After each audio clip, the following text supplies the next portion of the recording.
voy a recibir a Luis Miguel Castilla. Él ha sido ministro de Economía y es director de Vivenza Consultores. Muy buenas noches, bienvenido a Línea Directa. Buenas noches, Carlos, gracias por la invitación. Muchísimas gracias por estar esta noche con nosotros. Ustedes han tenido una iniciativa interesante, una iniciativa que busca justamente dar o encontrar algunas propuestas que nos permitan mitigar los golpes, pero sobre todo encontrar nuevamente esta senda de crecimiento.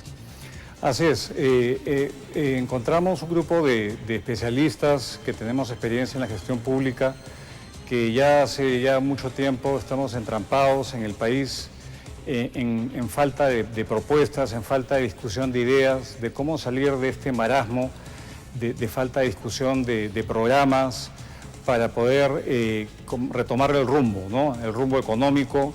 Y para esto, hace ya más de un año, planteamos un primer planteamiento dirigido a los que estaban en la elección general, una serie de planteamientos en materia de política económica, social, en el campo educativo, social, para no solamente pensar en el qué, sino en el cómo, con planes a los 100 días, al primer año, y que de hecho algunos temas fueron tomados en la elección, en los debates presidenciales y legislativos y de los equipos de gobierno.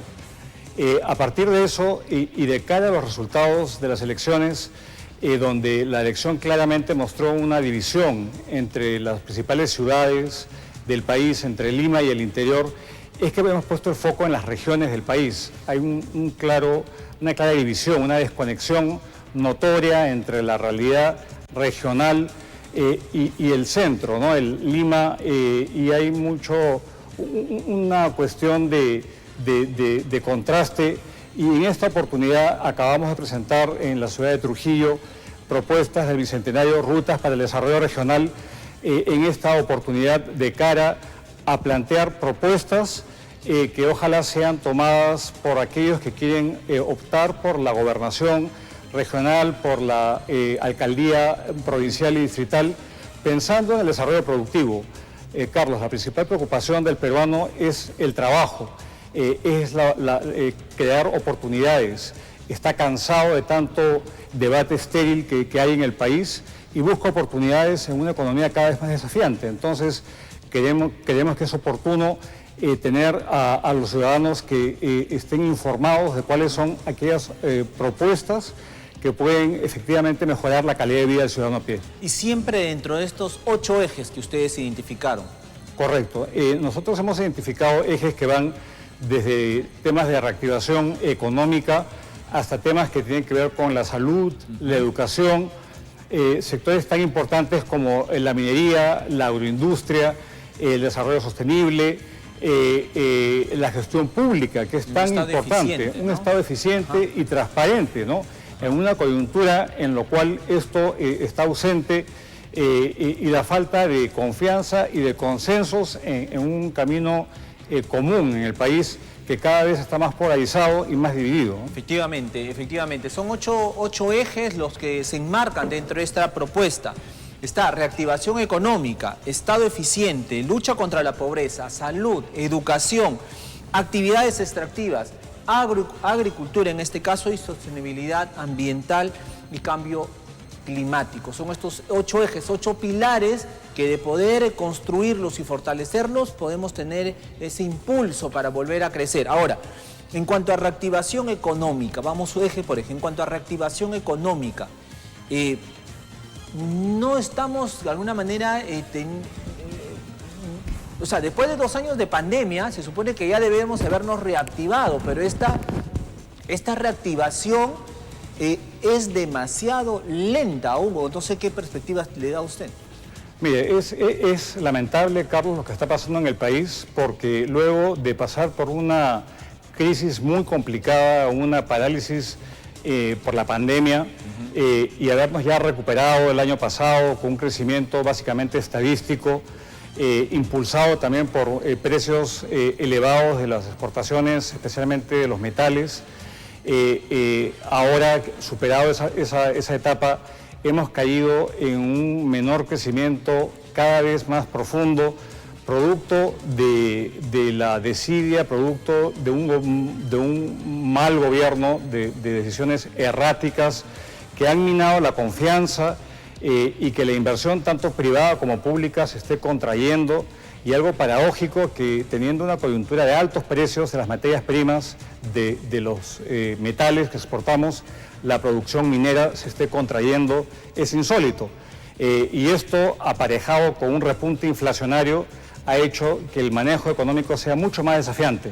Entonces el gobierno del presidente Castillo ha dilapidado una oportunidad única de reenganchar el país y crear oportunidades para los peruanos. Ha desperdiciado 12 meses de bonanza externa y hoy día tiene que manejar un entorno mucho más desafiante y los peruanos le van a exigir resultados y con mucho menos recursos y más restricciones, lamentablemente. Escuchándolo, esto va a tener mucha relación con uno también de los 8 ejes que son las actividades extractivas, ¿correcto? El precio de los metales en el mundo ha estado al alza, ¿no? Una alza histórica. Entonces debimos haber aprovechado como Perú, país minero de por sí, pudimos haber aprovechado esa bonanza, como usted lo llama. Pero contracorriente hemos tenido a los proyectos mineros muchos paralizados y hemos tenido a los proyectos mineros enfrascados en conflictos sociales que el gobierno nunca intervino para poder calmar o al menos mediar para poder evitar más convulsión social. No solo eso, Carlos, sino que el gobierno ha azuzado los conflictos, algo, digamos, insólito, porque usualmente el gobierno llega tarde, es reactivo a la conflictividad social. En esta ocasión han habido oportunidades que el gobierno ha azuzado a la población y ha exacerbado, digamos, el descontento, legítimo o no, de poblaciones que no reciben beneficios o que se perciben, digamos, ajenos a cualquier tipo de beneficio de la explotación minera. Y ahora que los precios han caído, en los últimos 3 meses ha habido un desplome de la cotización del cobre, ha caído en 33%. Esta ventana de oportunidad se está cerrando abruptamente para el país. Entonces, la corrección a la baja que ha hecho el Banco Central recientemente del crecimiento del país se debe principalmente a una reducción en el crecimiento del sector minero, viendo la proyección de la inversión minera en el país, que tradicionalmente ha estado en torno a los 5.000 millones de dólares en los últimos años. La previsión es que va a caer a un 10%, se estima que para el próximo año habrían inversiones de solamente 500 millones de dólares. ¿Y esto por qué? Por los conflictos sociales mal manejados y por una prima de riesgo regulatorio más elevado. ¿Esto qué significa? De que el Perú se está tornando un país poco predecible, y esto cortesía de un gobierno que parece que no tiene un norte claro, y esto va a pasarle una gran factura, porque finalmente esto significa menos recursos para invertir en el presupuesto público y menos capacidad de generar empleo, que es lo que los peruanos más exigen. Ahora, a esto se suma también el hecho de, usted ha sido el ministro de Economía, pero cualquier ciudadano interpreta el hecho de la lluvia de millones que está soltando el gobierno con bonos, exoneraciones, subvenciones, en fin, o sea, al club de madres, a los ronderos, o sea, a todo el mundo. Pero esto es manejable, o sea, la caja fiscal puede aguantar tantos beneficios que está entregando el gobierno, que suena bueno, ¿ah? Es populista, demagógico, pero ¿hay espaldas en la economía del Perú para eso? Bueno, yo creo que 20 años de buen manejo macroeconómico ha dado al país, digamos, la capacidad de tener solvencia y tener la espalda financiera para efectivamente tener capacidad de gasto y de afrontar tiempos difíciles. Pero obviamente todo tiene su límite.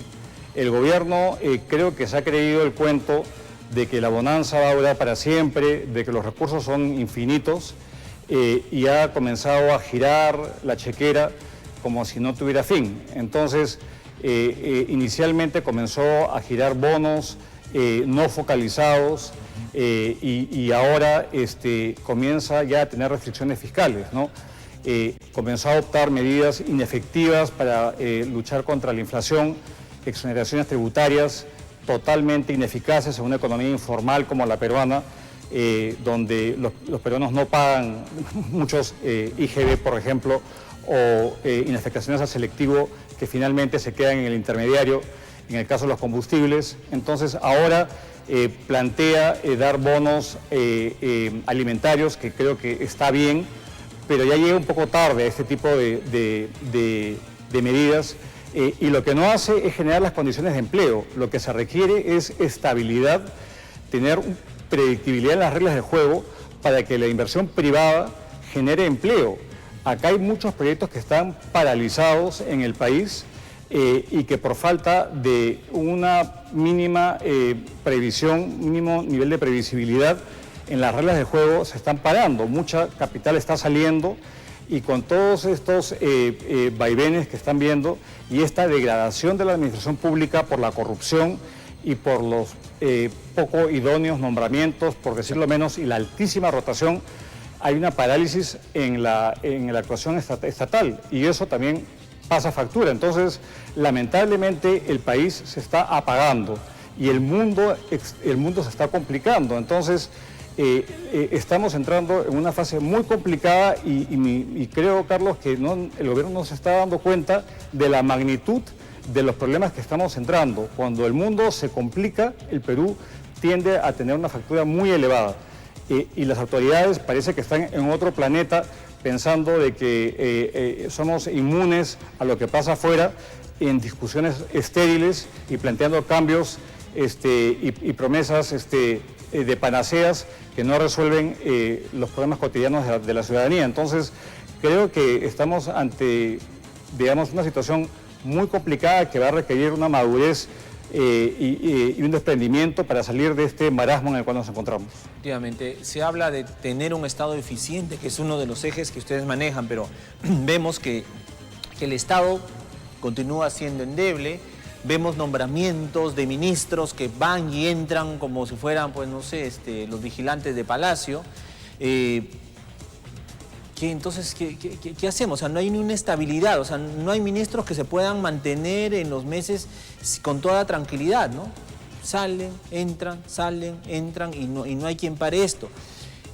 Y a eso se suma la corrupción, como usted lo señala, pero no una corrupción alejada del gobierno o en estamentos inferiores del gobierno, sino es una corrupción que apunta al mismo Palacio y que apunta peor aún, apunta al despacho presidencial. O sea, llámese Bruno Pacheco, llámese Juan Silva, llámese ahora Jennifer Paredes, en fin. O sea, estamos con un Estado que se desmorona y todo esto propiciado por la corrupción. Es lamentable que eso esté ocurriendo en el país y da la sensación, digamos, que este es un gobierno que está de salida y todavía no cumple el primer año de gestión.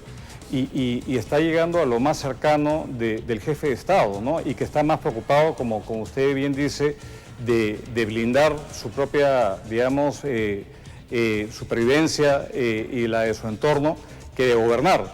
Y lamentablemente el Congreso no está actuando como debe actuar. Un segmento sí ha podido hacer un contrapeso felizmente, pero otra parte de alguna forma le está, digamos, lo está blindando al presidente y no hay una salida a esta situación. Entonces, hay una responsabilidad y criterio compartida entre el gobierno y un segmento del Congreso. Ahora he dicho que ambos van a coexistir, yo he dicho. Ambos van a querer coexistir porque nadie quiere irse a sus casas. Así es. Porque no saben cómo han llegado ahí y no quieren dejar, pues, todas las gollerías que tienen y los sueldos que tienen que nunca en su vida han Así gozado. es. Y mientras tanto la población, bien gracias, ¿no? Entonces, es lamentable que el país, luego de haber pasado por una prueba muy, muy difícil de la pandemia, que todavía no se llega a resolver del todo, y teniendo como principal problema la criminalidad, la corrupción, la falta de seguridad y ahora temas de seguridad alimentaria,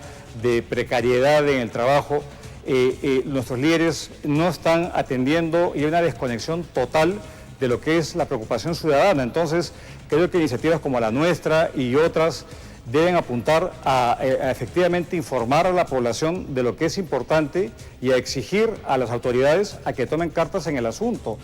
La indiferencia no es una opción, Carlos. Tenemos todos, donde estemos, la responsabilidad de someter a discusión y escrutinio y exigir resultados y movilizarnos, porque si no vamos a estar en una situación que cada vez retrocedemos en lugar de avanzar, y el esfuerzo y sacrificio de muchos años se va a ir al traste, lamentablemente.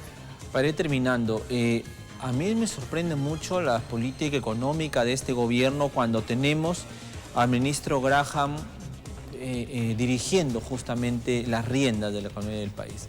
Él es un funcionario de carrera en el Ministerio de Economía.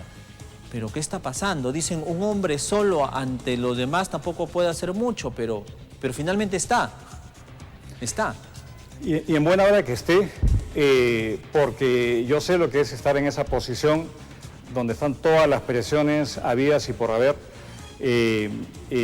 pero obviamente un ministro no hace, digamos, no es suficiente, ¿no? Tiene que haber un mínimo de consistencia al interior del gabinete y básicamente el presidente tiene como que comprarse el pleito. Creo que el presidente no se da cuenta lo que significa gobernar un país tan complejo como este. No es un presidente solamente de los sindicatos, ni de los grupos de interés, ni de los informales, es un presidente de todos. Y hasta ahora parece que no ha caído en cuenta de esa gran responsabilidad que tiene en manos. Entonces, creo que la historia lo va a juzgar de manera muy dura, la manera como está conduciendo el país, y creo que los que están ahí, la excepción es Graham, Julio Velarde y otros que están, creo, en mi criterio, haciendo lo mejor que pueden, pero lamentablemente no va a ser suficiente para evitar, digamos, el deterioro y la degradación que estamos viendo en la administración pública peruana, y eso la verdad que va a tomar mucho tiempo retomar el nivel que teníamos hace poco tiempo atrás. Unas últimas preguntas. ¿Qué espera del mensaje del 28 de julio? El presidente Castillo hace algunos días salió a decir, habrán sorpresas en el mensaje, sin conocer, o sea, a su nivel de desconocimiento, por decirlo menos, no percibe que solamente ese mensaje genera una total inestabilidad en cualquier sector. Entonces, ¿qué comenta de lo que dijo el mandatario y qué espera del mensaje? Bueno, espero que... O sea, mi temor es que el presidente opte por radicalizar más y que opte por pensar de que volviendo a la carga con mensajes de una nueva constitución, de controles de precios, de cuestiones políticas erradas que han probado ser muy nefastas en el pasado, va a tener, digamos, un reenganche con la población. Carlos, a raíz de este trabajo que hemos venido haciendo, hemos visitado ya la mitad de regiones del país y hay un claro repudio de la ciudadanía ante este tipo de promesas vacías de contenido. Entonces, yo la verdad que espero poco del mensaje presidencial. Yo creo que no solamente es el presidente, el equipo de gobierno no me inspira ningún tipo de confianza, y que dado lo que hemos visto hasta ahora, no sé quién podría, digamos, si habría una renovación de gabinete, no sé quién podría acompañarlo, porque creo que quien entraría asumiría los pasivos de esta administración. Entonces, ojalá que me equivoque, estamos en una situación complicada, ojalá haya alguna sorpresa grata, pero no estamos para sorpresas. Hay mucha cosa delicada que manejar y el futuro de muchos peruanos, especialmente de los más pobres y los más vulnerables, está en juego. Así que nada, a agarrarnos porque se vienen tiempos difíciles. Justamente mi pregunta final iba a ser esa. ¿Qué le espera a los peruanos en estos últimos 6 meses? ¿Qué se nos viene en el aspecto económico? Lamentablemente, de continuar este patrón económico y estas políticas tan perversas, el Perú va a seguir retrocediendo, la pobreza se va a ir incrementando y la insatisfacción y la convulsión social va a ir en aumento. Entonces nos vienen tiempos peores y creo que vamos a tener que tocar más fondo para dar la vuelta. Hemos salido de peores situaciones, Carlos, y creo que no hay que perder el optimismo, hemos salido peores, pero creo que todavía tenemos que tocar más fondo para darnos cuenta y cambiar este liderazgo tan nefasto que tenemos para nuevamente retomar el optimismo. Sin embargo, Videnza Consultores está recorriendo las regiones porque es necesario también ver al Perú desde adentro, ¿no? Y que salgan las propuestas tal vez de solución desde el interior para poder plantearnos en todo caso algunas salidas desde el enfoque local, regional, hacia lo nacional. Es importante. Muy importante y con humildad, porque muchas veces se acusa de muy paternalista, de traer las recetas mágicas desde Lima, y acá traemos planteamientos para validarlos en el terreno, porque creemos que el futuro del país está en los territorios, en las regiones, y venimos trayendo planteamientos a aprender y a escuchar con humildad lo que tienen, digamos, las personas, los empresarios, los académicos, la sociedad civil que aportar, que saben mucho más de sus problemas y su potencialidad acá en regiones tan ricas como La Libertad y de tanta historia como ciudades como Trujillo, con tanta historia y tanta tradición. Propuestas Bicentenario es esta iniciativa que se está dando a conocer para poder rescatar desde las regiones justamente estas necesidades que faltan para volver a encaminarnos rumbo, pues, primero a la estabilidad ahora, ni siquiera podemos ir al crecimiento, sino rumbo a la estabilidad del país y luego encontrar nuevamente el crecimiento y desarrollo. Señor Luis Miguel Ángel Castilla, le agradezco muchísimo por estar esta noche con nosotros y habernos dado este panorama de lo que se requiere hacer y de lo que no se está haciendo. Muy amable, buenas noches. Muchísimas gracias.